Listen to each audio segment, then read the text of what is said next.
This episode is brought to you by Columbia Sportswear. It's snowing again, and that wind chill is killer. But you're not worried about that because you shop the Omni Heat Infinity Collection. It's warmth perfected with tiny gold dots that reflect your body heat inside and protect you from the cold outside.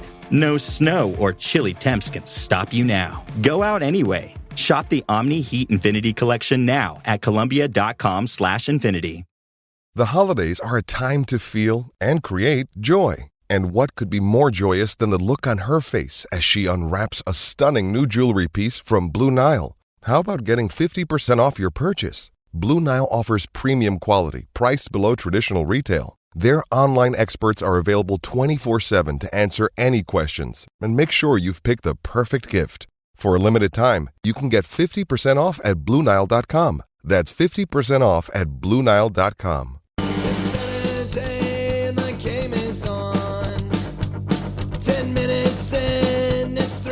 Basically, what we've learned over the last two podcasts this week is that we still don't know anything. Right? Is that where we're at? Okay. Wait, did we just learn that after these podcasts? I mean, I think we've learned it after every year, man. Accurate partial information, right? That's what you get from us. My football team's got me drinking. Give me beer or whiskey, wine or gin. Anything to shake this mood I'm in. My football team's got me drinking. We've got the Chicago Fire game coming up on Saturday, a matinee for once. Not very often do we see that. We've got We need those here. We want to talk about some annoying things about soccer. They're just things that annoy us. You know, one of them might have come out recently. And then, of course, I've got some time reserved for Dallas hate. I got to leave some time for that. Are they our new, just the team that we hate the most? Oh, I don't know. We'll get to it. But yeah, first, they're on the list. right? Two in Texas now, jeez. We obviously have to begin with the atrocious call that decided the game last night. Atrocious, okay. Sporting Kansas City lose 1-0 at Dallas after getting robbed of the equalizer. Someone, one of you, console me. Someone make me feel better. You're screwed. All right, moving on. What's the next topic? How can we make you Can't feel make you better feel when better. they were robbed, man? Yeah. I mean, it was By objectively, by all standards and definitions, just straight robbed.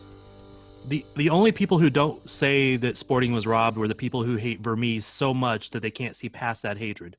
Yeah, It's almost like politics, man. And most Dallas fans, the Dallas SB Nation blog, who is often quite childish on Twitter, was even in agreement with that being a bad call. So that's when you know it's bad. That call was heinous. Like How about top that? 5 worst calls in soccer I've ever seen. And I don't say the worst just because like I assume there has to be a worst at some point. Oh no, I really won't go that far. There's lots of really bad calls. Like with that time, remember that time? I guess we should, while talking about this, remember the time Amelia got credited with clearing the ball off the goal line and that ball had crossed like 3 feet into the goal? Yep. And ironically, that was against Dallas. Oh, it was? See, I was thinking it was that is hilarious. Oh, That might be damn the it. soccer gods coming back to get us. No. Well, they robbed the last time we played Dallas, we got punished enough by just the awful play by them.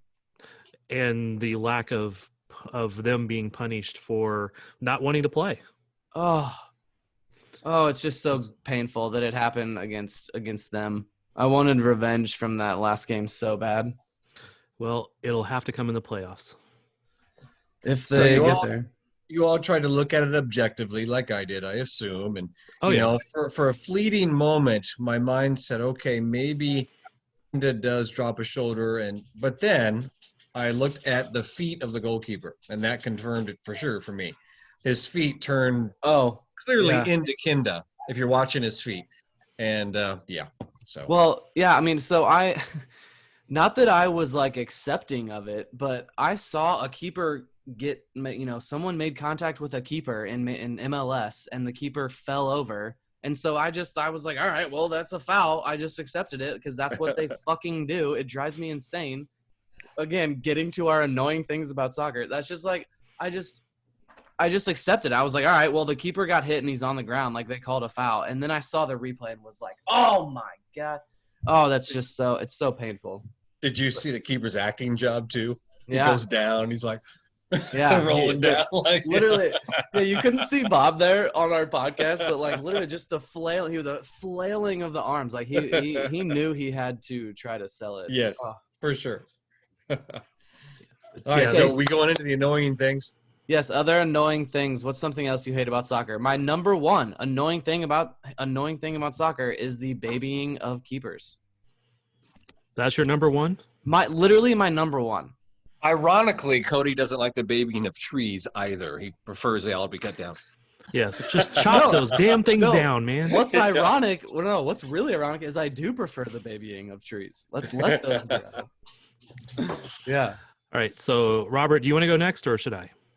Okay. Most I of just mine don't involve like keepers. I don't like owners who stick their noses in too deep, who don't know much about soccer and they try to run the show and make it all about them, or any sport for that matter. But it is their toy. It's theirs. I don't like rich people. I hate rich people. I'm a millennial. But you become an owner because you love the game and you want your team to be successful. It's not all about you. No, who's one that you're they citing don't here? buy it. They don't buy teams because they're all into soccer. They buy teams because they want to be loved in the community, or they want to have a toy. They want to go someplace where they can stand up and be applauded when something happens. Why did the Crafts buy the New England Revolution then? If they don't know shit about it, they should keep their nose out of the running of it. Okay, so you have someone in mind. Do you not like LeBron James as a part owner of Liverpool? I didn't say that. Yeah, you have to be citing someone. Do things. What's an owner? Who's the owner that you had in your head that sticks their nose into stuff? Hey, I'm a St. Louis guy. Rams owner, maybe. I don't know.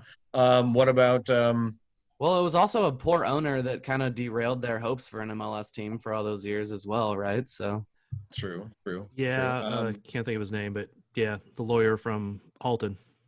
Jeff Cooper. That was who it was. Another annoying thing about soccer. Again, it has to do with keepers because most of mine are. That they just scream. The keepers scream away when a cross comes in, and we all act like that's just that annoys you. Away! Yeah, we know. They don't want the responsibility. We know. I'm kicking it away from the goal. It's just a reminder. Man. In case you forgot. God. No, and yes, I know. Obviously, at the top of the list here is diving and feigning injuries, whatever. But see, my more annoying thing with that is not that. It's the way refs call games that allow that to happen. Like, they don't reward a player that tries to stay on their feet and gets a shot off. It might have been a poor shot, but it's like they tried to stay on their feet, and it's like, well, they got a shot off, so sorry. I'm not calling that obvious foul. That's why players dive. That's the annoying thing, not the diving. It's the calling of the game that facilitates the diving and the feigning of injury. Those moments actually bothers me less when they go down because I know they're not going to get the call for the shot, right? They're not going to get the call because they got a weak ass shot off. It's the ones where players can barely be touched and they just go flying down, around on the ground for 10 seconds, bounce back up, and they were never hurt in the first place. They were that was complete sham from the get-go. They were never pushed down. Yeah. I watched a video of a player in the USL who broke down his own game. He does this, he takes out every touch he does. And he even said, "Oh yeah, I turned my back so when they touched me, I could go down." Because he knew he was in a bad spot for holding onto the ball. So he intentionally mentions, I think 3 times in that video that I watched, that he turned his back so he would be touched and go down. Yeah. Screw you, man. But again, that's because they know all it takes because a referee will buy it. Again, it's just, I'm telling you, it comes back to the way it's called. So how do we make better referees? No, it's a FIFA mandate thing.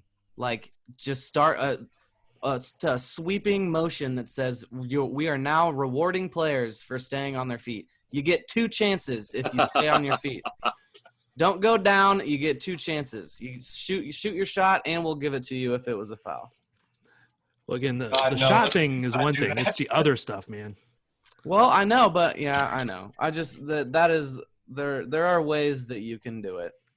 The yellow card thing is a weak attempt because I feel like they like use it in there are obvious situations when they don't use it. I think All the right. refs don't see it well enough most of the time. So the ones that where somebody's just touched and they fall down real easily, the refs buy it because they can't see it in real time. They aren't good enough to see that. And trust me, most of the time I give the benefit of the doubt to refs. It's a damn hard job, and it's a thankless freaking job, especially at the lower levels. Bob, annoying thing about soccer.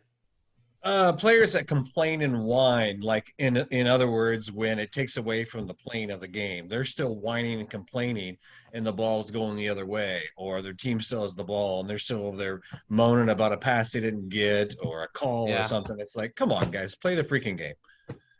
Yeah, the raising of the hand. Yep, sticking your arm up when you that's know the guy wasn't even offside. Yeah, but do you guys think that any of the sporting players went over the line with this controversial call, or do you think they were right there? They watched their boy get taken down on the line. They've been fighting for 75 minutes. I don't know how long it was in the game. So no, what I mean is like Gerso's tweet.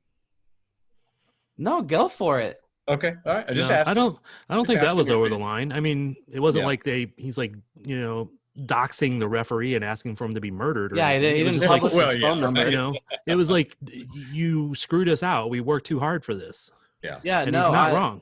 It definitely wasn't over the line, but it surprised me to see like some of these players actually going for it on Twitter. And if not that the players do it, I'm sure they always want to, but it almost seems like someone on the team that normally is like telling them to be careful on Twitter and not do that was like, you know what, go for it, because that was blatant. You think they'll get fined? I think Peter will. I don't know about the players. No, remember the last time Peter complained about something that he was obviously right, they didn't fine him. Yeah. It wouldn't surprise me if he does get fined, but you're right. There was one time where he completely laid into him and he didn't because it was obvious. I will never forget that. That was the year they failed to secure that home playoff game because they crept into the playoffs, and it was someone dove and like caught the ball with their hands in Colorado, or hit the ball with his hand, like batted it blatantly, and then they went and scored a goal, and that's how it was like that one point that they lost because of that was like why they didn't get a home playoff game or something. Oh, it was, I'll never forget that one. It's just so annoying that it's not corrected by VAR though. If anyone would miss that, Vermees said that he was told by the referee that VAR checked that and that they agreed that it was a foul on Cody Ginda. No human being can see that and agree with that statement.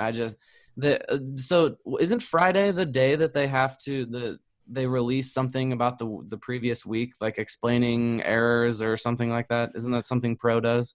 They do. I don't know exactly what time it is because of the time constraints right now, but they do at least once a week release like a big call or 2 or 3 calls and analyze it. So I'm hoping this is one of them. If they ignore it though, that there's nothing you can do about it. I know, and I feel like they even know it. Like, it's just there's literally nothing that could happen if they don't talk about it. Only talking about it could result in people yelling more about it. I bet they don't even address it. I don't know. They have addressed some of the controversial ones, though, in fairness, over the years. The guy who runs Pro is a pretty good guy, I think. Yeah. It's just, again, you're what is his constrained. name? I can't. Damn it! Sorry, I couldn't remember it either. Yeah, but he's the guy. ESPN FC has him on a lot. Well, they used to. I actually don't watch that anymore. They got a good program there, ESPN FC, and I haven't watched it in a while. But yeah, he would go on there and defend calls that like Pro didn't even do. Like that. He would go on there and defend referee calls from the Premier League and stuff like that. He was like a top guy in England at one point, if I remember correctly. Yeah. So he knows what he's talking about. He's got the experience. Problem is, like, a lot of these VAR guys and the assistant VAR guys have very little experience. There's one, and I don't want to name the name because I don't want to get like specifically singling too many guys out, but there's one guy who's been a don't want to dox anyone? Come on. No, because I do know where he's from. But He's not a good ref, man. He's just not a good ref in person. I've seen him ref stuff in college games and lower level professional games, and I've never thought he was good. I mean, I've sat there and watched calls that happened directly in front of me as a photographer, like literally 4 feet in front of me on a line. I'm like, nope, that was wrong. Mm-hmm. And I don't think he's, it's not malicious. He's not, he's not rooting for one team. He's not punishing one team. He's just not good. And I've seen him as a fourth official and VAR official and assistant VAR official this year more than once. So I don't know about some of these other guys, but in fairness, man, I've talked to some of these refs when they were in training, like at U.S. Youth National Championships and stuff. They had like 20 refs watching refs ref and judging them and stuff, and how much they go into to try to learn and be good. It was very interesting, but yeah, it still comes down to atrocious, heinous, terrible call. How about that everyone knows the referees do not add the proper amount of stoppage time? Why do we all just accept this? Because we can't change it.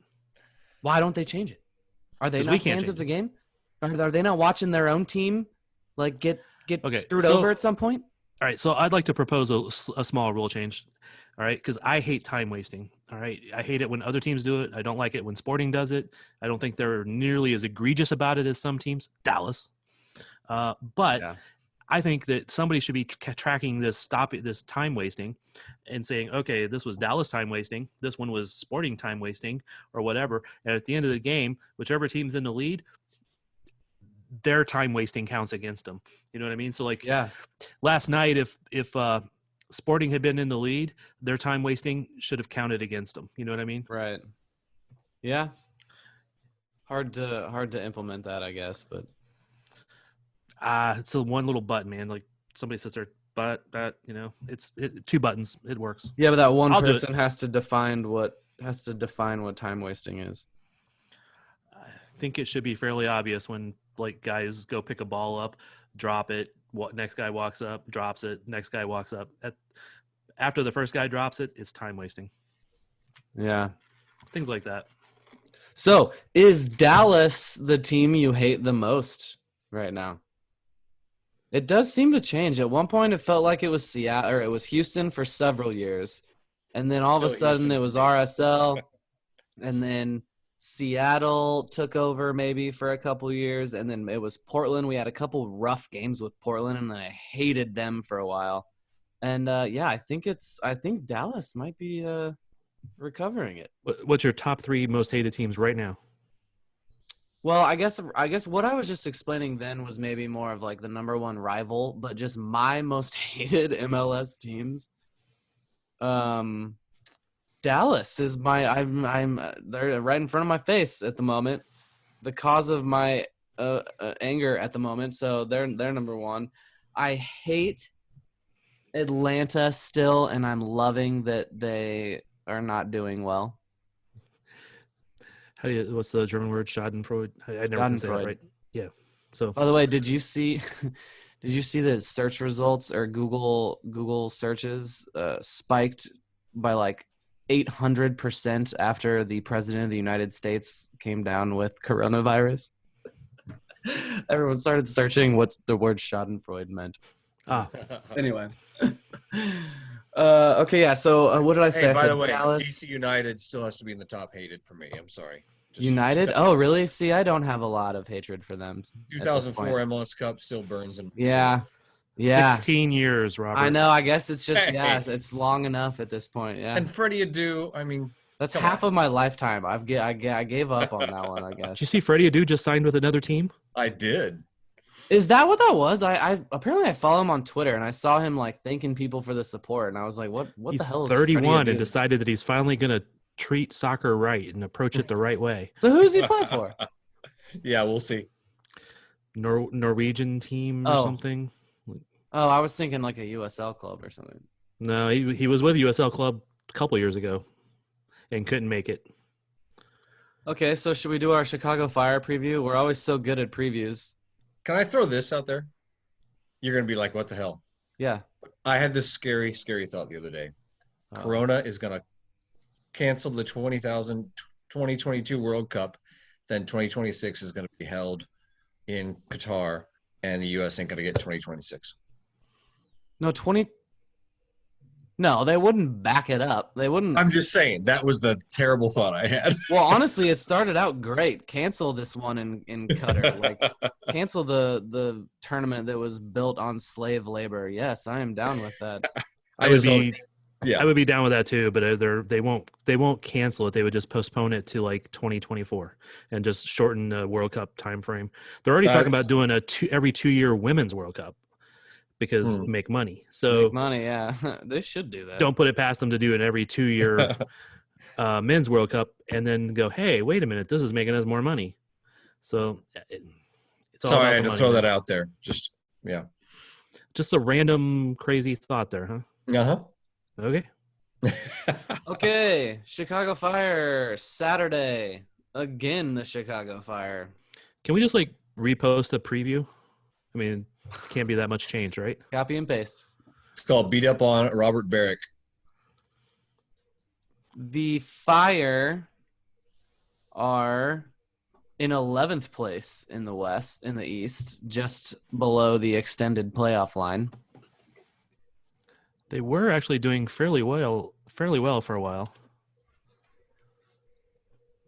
But they're still 3 wins and a draw in their last 5. And that wraps up your Chicago Fire preview. All right, and on to the lineup. Who we playing? Do we give another nod to Fontes didn't do that bad, but he didn't impact the game like Reed does, that's for sure. You read my mind though on Fontes, who I was trying to talk about. I thought maybe. Give He him did okay. Give him a little credit though. It's been a year since he's played. Over a year. It since was he's over played a at all. year. Oh my gosh, I can't believe that. That And blew my even mind. then, he was playing hurt. So he's been playing hurt since Champions League in 2019, essentially. Well, Poonsick No, needs I mean, a rest. I imagine he'll obviously go back to Puncec and Reed, right? Yeah, but doesn't Poonsick need a rest? Maybe he'll get a I think he's 45 like 8 minutes. games now, something. I think he's played 8 games now straight. Yeah, I guess that's true. So if Beasler's ready and Reed is healthy, then he was only out because of a rest, which we don't know. Because What about Hurtado? Does Hurtado get the start again? Do we have an alternative? Shelton? We The don't know. Shelton or the false 9 situation? What he was. I say doing. Hurtado, please. I say put Busio at the false 9.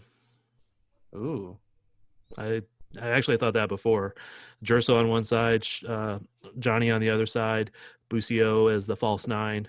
Obviously, he's not going to bring the running and physical play of Shelton Hurtado, but he would have some ability to connect up there, and you could have the guys overlapping with him, like Kenda and stuff like that. Well, I landed on it for the first time that last game on my lineup prediction. I just went with Hurtado up top, and then I replaced Ilie with Busio and did Roger and Kinda in the midfield. And it seems like I would be for that again this week. So there's also the interesting question of who plays outside backs, Martins or Dia. Does Lindsay keep starting? Because I'm going to assume right now that Zusi's out for the season. I'm just going to assume Really? that. Yeah, I would assume they said they're going to make some announcement this week. Yeah, I checked on that today, and they said they're still not ready to make the announcement. So, All right, Jalen. I'm betting, again, this is pure speculation based upon past experience, is that he's got a serious enough injury that he needs surgery, and they're waiting for the surgery to take place before they officially announce it. That would be because they won't announce They do it that until the surgery's historically. done. Yeah, Right. they've done that many times in the past. They wait until the surgery.